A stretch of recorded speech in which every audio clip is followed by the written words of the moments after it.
Funding for this edition of Think Tank with Steve Adubato has been provided by New Jersey Institute of Technology. NJIT makes industry-ready professionals in all STEM fields. Operating Engineers, Local 825. Choose New Jersey. IBEW Local 102, lighting the path, leading the way. Eastern Atlantic States Regional Council of Carpenters.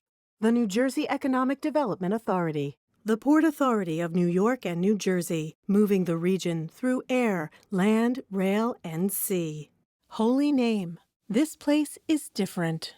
And by NJM Insurance Group, serving New Jersey's drivers, homeowners, and business owners for more than 100 years.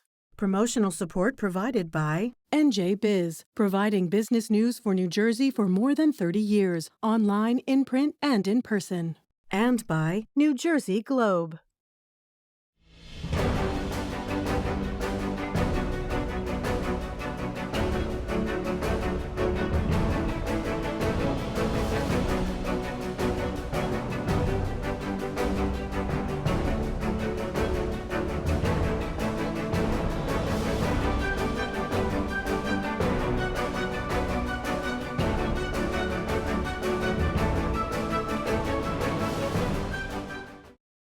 Hi, this is Steve Adubato. Everything you wanted or needed to know about higher education, not just in New Jersey, but across the nation. The panel that you're about to meet, they'll tell you because they are living it every day. We have our good friend, Marjorie Perry, who's president and CEO of MZM Construction Management and a trustee of our production company, the Caucus Educational Corporation. Michele Siekerka, you know Michele from being with us and a lot of other stuff. She's the president and CEO of the New Jersey Business and Industry Association.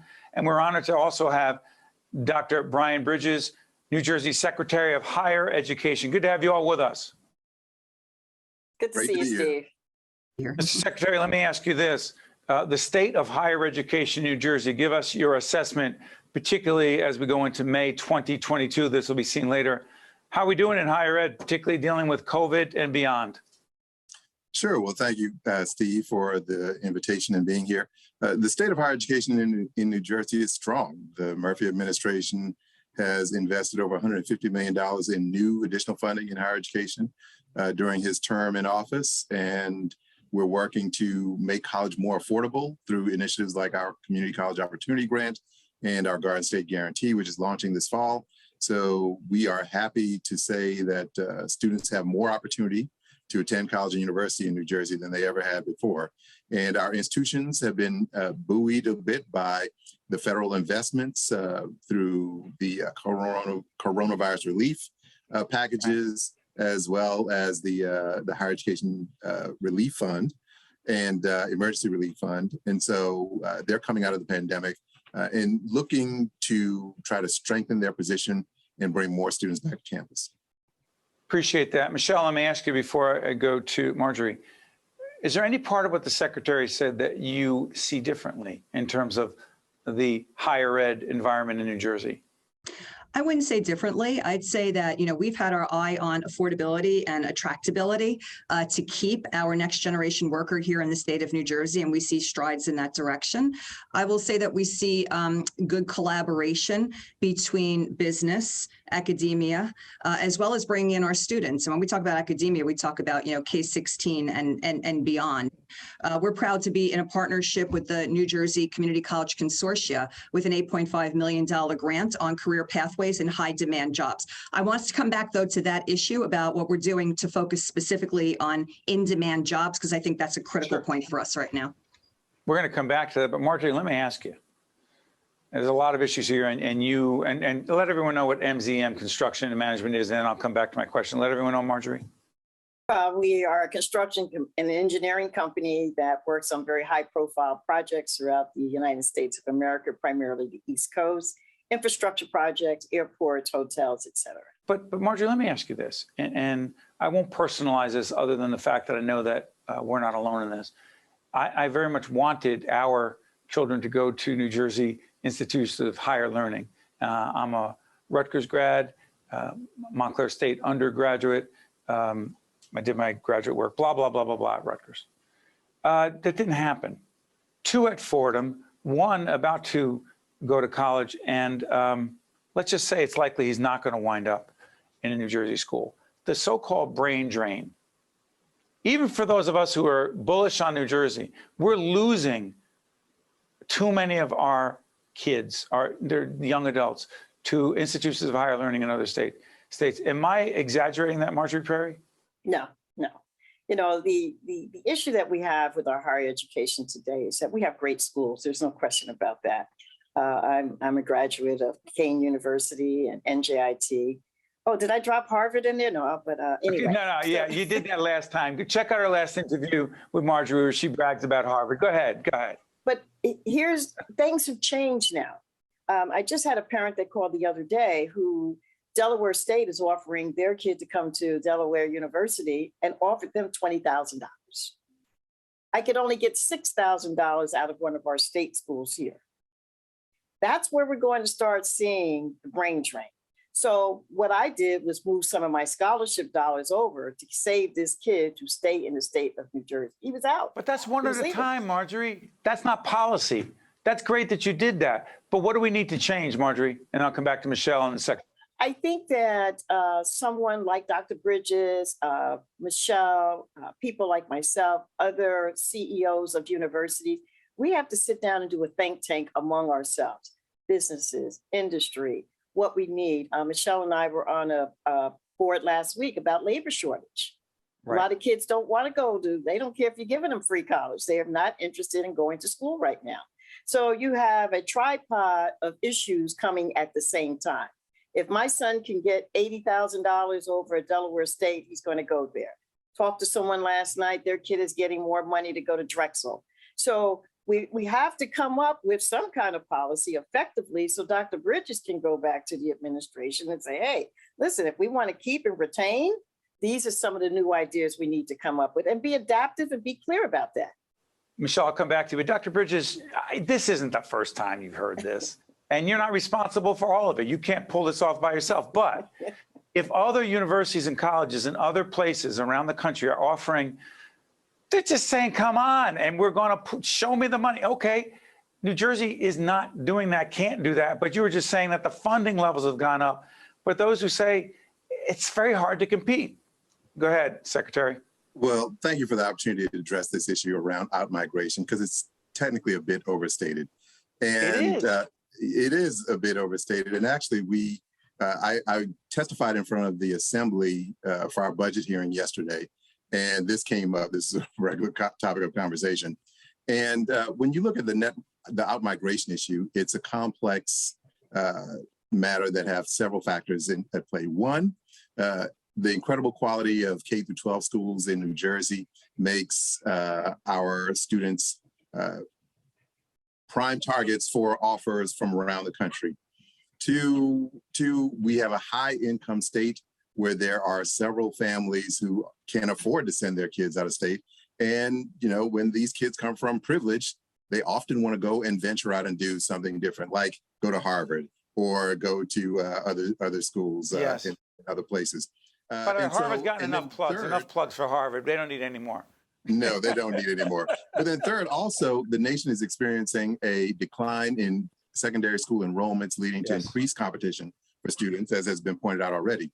So when you look at all those factors, and then when you look at the data over the last 50 years, Steve, year in, year out, no matter what the state has tried, the percentage of students leaving the state stays around 30%.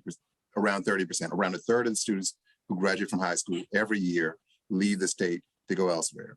And when you talk to a lot of folks who come back, there's a lot of anecdotal evidence that that a lot of these out-migrants come back to New Jersey to live. And so when we're competing against states like Pennsylvania and New York, which have more than twice, in some instances, 3 times the number of institutions that we have in New Jersey, it's, you know, New Jersey will always be a place that is prime target for other institutions to recruit. Michele, the Secretary says a lot of them come back. And you've been on with us in the past talking about the economics of this, of the brain drain. A lot of them, respectfully, Secretary, a lot of them don't come back, and they spend their money and they settle with their families and they have jobs other places, and quote, we lose them. Go ahead, Michele. Yeah, 2 points. Yeah, 18 to 34-year-olds are still the largest outmigration population from the state of New Jersey. And so embedded in that are those that go to, that are beyond even the college experience. So we need to focus on them because that's our future workforce. But, attractability. We launched a branding campaign right before COVID, unfortunately, so it didn't get legs. But this state is not visible when it comes to, higher ed as a brand. And I could tell you, Steve, unfortunately, my kids were the same as yours. I couldn't get them to look at New Jersey schools because New Jersey schools weren't pitching them like everybody out of state was. I go to the mailbox every day, 50, I have twins, okay? So 50, 100 applications are falling out and brochures, all from out of state. And I'm like, where's Rutgers? Where's Kane? Where are those, state schools pitching my kids? And so we realized NJBIA led in our education equation report, the #1 recommendation, let's brand this state. Because when you ask those students what they want exactly what this state can deliver, right? They want a competitive. We have the goods. We have the goods. Can compete. We can compete. Right. So let's do it. Let's get our gloves on and let's compete. Let's get that visibility lifted up to these kids and say why you should stay here and why you have a great opportunity staying here. Secretary, I know you want to jump back in, but a lot of the discussion about it, I have to say this, making higher ed institutions in New Jersey, I don't like using this word, we're in public broadcasting, but in all seriousness, sexier. Because when my kids like, what about why? I ask them, why that school? Well, there's something about their basketball. It's the students, I see their logo everywhere. It seems like everyone's talking about it. I'm thinking, what? And I'm trying to pitch. Go ahead, Secretary, jump back in, and I'll come to you, Marjorie. No, I was just going to say that to the points that have been made thus far, there is quite a bit of the capacity issue is something that we have to be mindful of as well. 90% of the students who attend our public institutions actually are from New Jersey. So our institutions are bursting. Prior to COVID, our institutions were bursting and accommodating, enrolling. They don't have the capacity, Secretary Bridges? I think a lot of them, if you were to talk to the leaders, a lot of them wouldn't have the capacity, especially housing traditional age students to bring more of them to campus. A lot of them wouldn't have the capacity. Marjorie, go ahead. Can I say something, Dr. Bridges? You can say anything you want. I'm the chair of the board for the Foundation for NJIT. One of the biggest issues we have is getting funding from the state so we can keep our kids in these schools. And we get such a small percentage now from the state, just from our allocated dollars. So, I'm always looking at, what else can we do to raise money? And I'm looking more at our Black and brown children who, is falling off at a faster rate than any other group to even want to think about going to college. Where does the state say we have to start increasing support dollars to the university? That's all your state schools across the board. And that's a real big pain point for us. I mean, we're out hustling all day, every day. But Marjorie, respectfully, sorry for interrupting, Marjorie, but Secretary Bridges started this program. This is I'm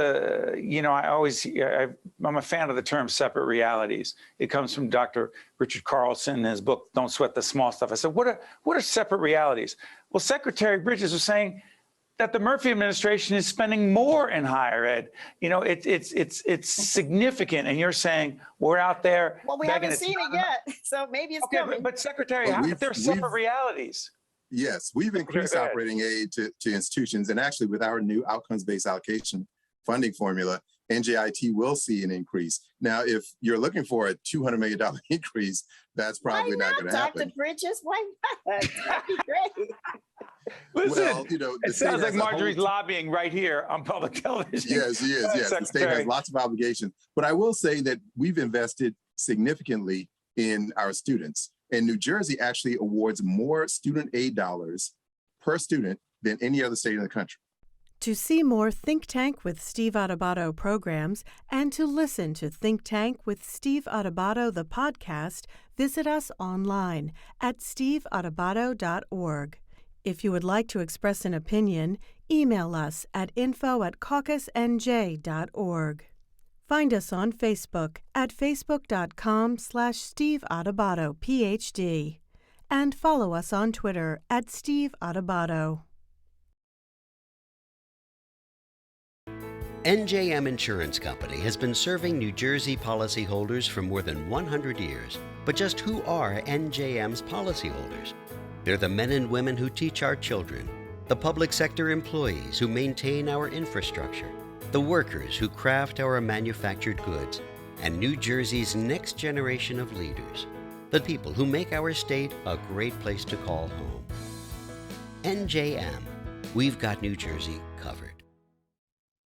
All right, so let's shift gears. There are a significant number of students, and this is not debatable, I don't believe, a significant number of students who start college in New Jersey, and across the nation, but in New Jersey, that do not finish. Michele, are we seeing a significant amount of that, A? And B, does it make the trades or non-traditional less than 4-year institutions more attractive because it makes more sense for more younger people? Please, Michele.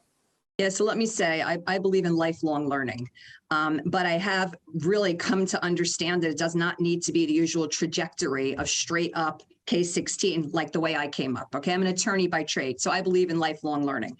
What we can do to address the affordability aspects, right, is recognize, earn and learn, ergo the brand, okay? Learn more, earn more, be more in the state of New Jersey. That's the branding campaign we're getting to go with, to say to students, stack credentials along the way. Let's look at how we give academic credit as well as credentials for life experience. What does that mean? Credentials for example, give us an example, Michele. Skills. So I took a 6-week course in how to build this widget and I passed the test. I now have a certificate that says I know how to build that widget. Guess what? That certificate has a value to it. Now, if I can get academic credit for that certificate, in addition to additional academic credit for my life experience for the 4 years I've been working with that certificate, I got a leg up. All right. Affordability. Let's get our act together on transfer credits. Okay. I mean, this is something what does that mean? Oh my gosh. So, you know, a student goes from one school to another and they have to retake Psych 101 because the curriculum does not line up exactly as it did, maybe from an out-of-state school or even a community. Well, that's my, you know, I'm only stating the challenge that we've been trying to bring a solution to. And I know it's a very difficult solution to get to, but this is the type of think tank, as Marjorie said. I think we pick 5 priorities that address affordability, because guess what? If that kid is retaking a course for the value and cost, that's right. And you know what? They're already a transfer student, which means they might be behind. So guess what? Their momentum is dying at the same time, right? We see students who drop out and want to get back. And if they can't get credit for those credits they already have, they're inclined not to come back because they can't afford it and they won't take the time. I'm going to give the Secretary a chance to respond. Secretary, I hope you don't regret agreeing to do the program. Please, no, Secretary Bridges. I appreciate these opportunities to clarify things. So with our affordability agenda, with the Community College Opportunity Grant and the Garden State Guarantee, we're reducing barriers and obstacles to financial barriers and obstacles for students to enroll and realize that college is a feasibility for them. If you're from the lowest income categories below $65,000, you'd qualify to get your tuition and fees free at a 2-year and a 4-year institution if you take advantage of both. But then also, Michele just touched on something that we're launching this year. In the governor's proposed budget is a program we're calling the Some College No Degree Initiative, which is designed— What's it called? Some College No Degree. There are almost 1 million people in New Jersey with some college credit but no degree. They started college and never completed. That's almost 15% of the adult workforce. And what we want to do, 80% of those people start at a community college.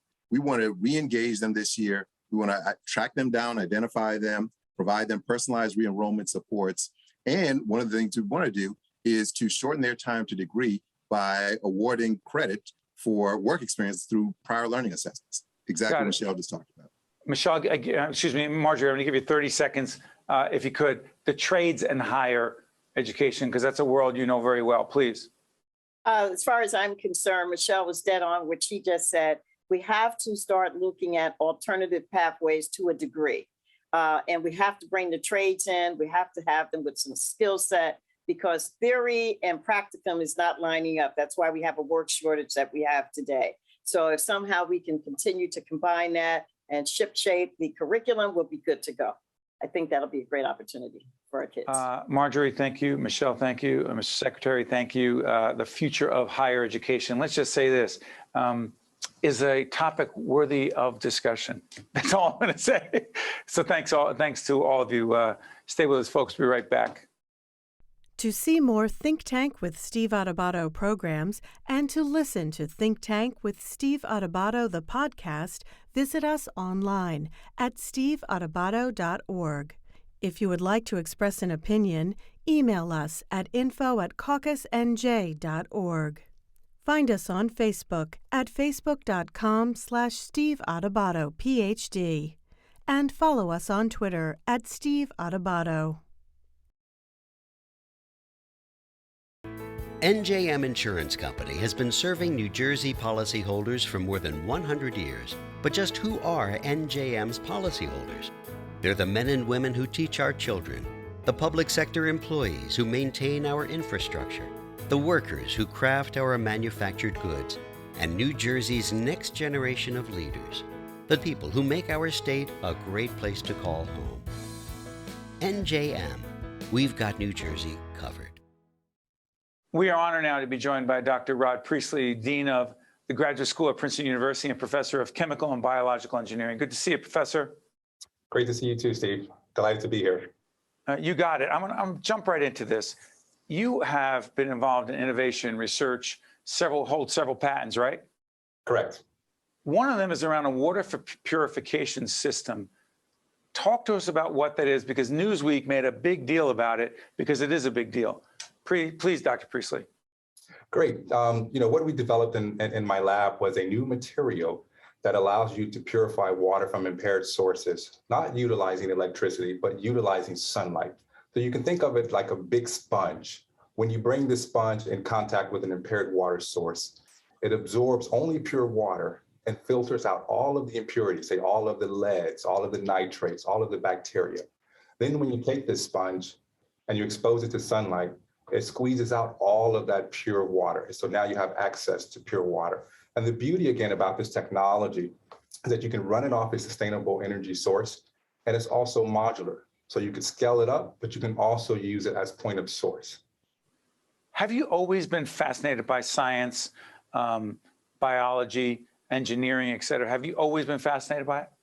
I have. When I think about my earliest moments in school, in elementary school, I can recall being fascinated by science, and in particular, chemistry. And I remember when I was in high school, my high school chemistry teacher, Miss Harrison, who I remember very fondly of, used to write handwritten notes and send them home to my mother and say that Rod should go into chemistry.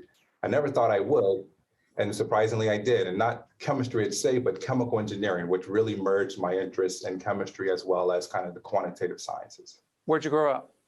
Houston, Texas. Wonderful. So try this one. I'm curious about the connection between academia, research, innovation, and entrepreneurship. Complicated, I know. Please share. Excellent. Look, when I think about this is about Princeton fulfilling its informal motto and being in the nation's service and in the service of humanity. Academic institutions like Princeton have been beacons of knowledge generation. But we have a responsibility to make sure that that knowledge that we develop makes it out into the real world and have an impact. And so when you speak about this complex connection between research, innovation, and entrepreneurship, what we're trying to do is bring our research that we do here on campus closer to the communities that we are part of. And one of the ways we can think about doing that, and one of the quickest ways we can think about doing that, is through something called academic entrepreneurship. Academic entrepreneurship. Go ahead. Yes. This is where our faculty and our students who develop the technology, who develop the ideas, are part of the creation of a new company that brings that technology to the marketplace. So I'm going to follow up on this. The impact of what you're describing, this kind of innovation, entrepreneurship, creativity, research, the impact on the, quote, New Jersey economy. Can you quantify it or clarify it, please? Definitely. Let's think about it this way. When a faculty member or a Princeton student creates a new company, that new company, we hope, becomes local in New Jersey. And in fact, we've developed spaces within the region in which Princeton faculty can create these companies. Not only does the student who's trained at Princeton stay in New Jersey and create this company, but they then hire locally and they bring in talent to help build these companies, to further develop the technology. And so when you think about this connection, it is seamless. We go from research to innovation to entrepreneurship. That leads to the creation of new ventures, new startups in town, we have to then recruit talent to actually come and work at those startups. And so thereby you can see the connection to academic entrepreneurship and economic development, job creation, et cetera. Dr. Priestley, what is I-Corps? Yes, I-Corps is actually a federally mandated program that's run by the National Science Foundation, which is one of the largest funding arms for the American government. And so I-Corps is the National Science Foundation's program to help faculty and students decide whether or not the technology and the research that they are developing actually has commercial opportunity. And if it does have commercial opportunity, then the National Science Foundation supports Princeton faculty and their students to actually create startups. And so again, when you think about something like the National Science Foundation, which has a storied history of supporting basic fundamental research, they also have a vested interest in seeing that research have an impact on society. And I-Corps is step one in which NSF actually brings faculty together and allow them to do customer discovery, business market development on their research to see whether or not there is, in fact, a research or commercial opportunity. Doctor, do you sense, we just did had this discussion on the future of higher education with folks from different perspectives, including the Secretary of Higher Education. But I'm curious about this. Do you believe that more and more institutions of higher learning, Princeton just being one of them, a special, unique one, but one of many, that are looking at what they do and how they do it in dramatically different ways so that what they do and how they do it has a much greater impact from a, dare I say, applied research perspective as opposed to a purely, exclusively theoretical research perspective? I know you know where I'm coming from. Yes, and I'll answer this in two parts. The first part is yes, institutions like Princeton are thinking about how their research can have a greater impact. And a lot of this is driven by our students. A lot of this is driven by our faculty. They want to see a closer connection to the work that they're doing in the labs and the impact that it can have on society. The other point that I'll make is that academic institutions, even if they're doing fundamental research, the impact and implications are there. It just may not be so clear and or immediate within 2 to 5 years. But academic research, whether or not, translational or foundational, sets the basis for future technologies. Those future technologies can be a few years away, or those future technologies can be 30 years away, things that we're not even thinking about yet. But the groundwork has to be laid via basic academic research. Well said. You've joined us for the first time, Dr. Priestley. I hope it will not be the last. Dr. Rod Priestley is Dean of the Graduate School at Princeton University and also Professor of Chemical and Biological Engineering. Professor, thank you so much. We appreciate it. Thank you for having me. I'm Steve Adubato. We thank you so much for watching. We'll see you next time. To see more Think Tank with Steve Adubato programs and to listen to Think Tank with Steve Adubato, the podcast, visit us online at steveadubato.org. If you would like to express an opinion, email us at info@caucusnj.org. Find us on Facebook at facebook.com/Steve Adubato, Ph.D. and follow us on Twitter at Steve Adubato. Think Tank with Steve Adubato has been a production of the Caucus Educational Corporation. Funding has been provided by New Jersey Institute of Technology, Operating Engineers, Local 825, Choose New Jersey, IBEW Local 102, Eastern Atlantic States Regional Council of Carpenters, the New Jersey Economic Development Authority, the Port Authority of New York and New Jersey, Holy Name, and by NJM Insurance Group. Promotional support provided by NJ Biz and by New Jersey Globe. NJM Insurance Company has been serving New Jersey policyholders for more than 100 years. But just who are NJM's policyholders? They're the men and women who teach our children, the public sector employees who maintain our infrastructure, the workers who craft our manufactured goods, and New Jersey's next generation of leaders, the people who make our state a great place to call home. NJM, we've got New Jersey covered. Right now, families all across New Jersey are struggling with hunger, and their financial futures remain uncertain. You can be the hope for our hungry neighbors in need in a time when that need is still so great. The Community Food Bank of New Jersey, the state's largest anti-hunger, anti-poverty organization, is filling the emptiness caused by hunger with food, help, and hope. Go to cfbnj.org now to join us.